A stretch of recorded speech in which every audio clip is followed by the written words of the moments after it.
안녕하세요. 법무법인 네임파트너스 이승재 변호사입니다. 네, 안녕하세요. 이수정 변호사입니다. 보이스피싱 조직에서는 피해자들을 속여서 돈을 이체받을 때 수사기관의 추적을 피하기 위해서 당연히 조직원의 계좌가 아닌 다른 사람 명의의 통장을 사용합니다.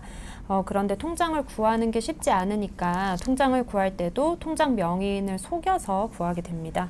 그런데 이렇게 거래 실적을 만들어야 한다고 했든 또 다른 이유를 댔든 통장을 빌려준 사람도 형사 책임을 면하는 것은 쉽지 않습니다. 이번 영상에서는요, 보이스피싱 조직원에게 대포 통장을 빌려주게 되었을 때 어떤 책임을 질 수 있는지 한번 알아보겠습니다. 본건에 연루되었다면 일단 보이스피싱 피해자가 신고를 할 것이기 때문에 통장이 묶이는 지급정지를 당하게 됩니다. 그리고 다른 사람이 본인의 통장을 사용할 수 있도록 건네준 것 자체가 범죄가 되기 때문에 형사 책임이 발생하고 또 보이스피싱 피해자에 대해서 민사 책임도 발생할 수 있습니다. 형사 책임에 대해서 설명드리면 통장 출금 권한을 다른 사람이 갖고 그 사람이 직접 이체 인출 등을 하였다면 전자금융거래법 위반죄로 처벌을 받고, 만약 본인이 직접 통장에 들어온 돈을 지시받은 대로 이체를 해주었다면 사기 방조 혐의를 받게 될 수 있습니다. 처벌 수위는 보통 사기 방조죄가 적용될 때 훨씬 더 높아진다고 볼 수 있는데요. 더 많은 관여를 한 것이기 때문입니다. 통장을 빌려줌으로써 보이스피싱 범죄에 연루된 것은 맞지만 이로 인해서 실형 선고를 받을 위험은 사실 거의 없습니다.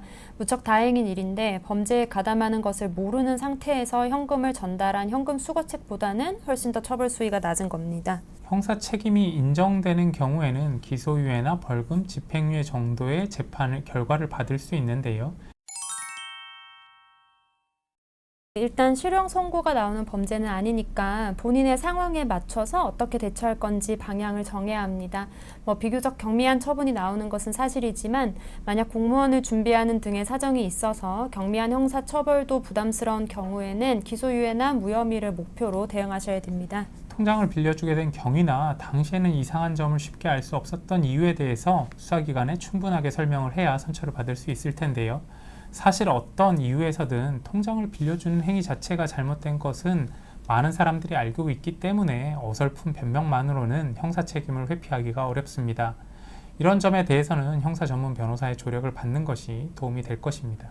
지금까지 본인의 통장이 대포 통장으로 엮이는 경우 어떤 처벌을 받을 수 있는지, 어떻게 대처해야 하는지 알아봤습니다. 도움이 필요하시다면 저희 법인에 연락 주시기 바랍니다. 감사합니다.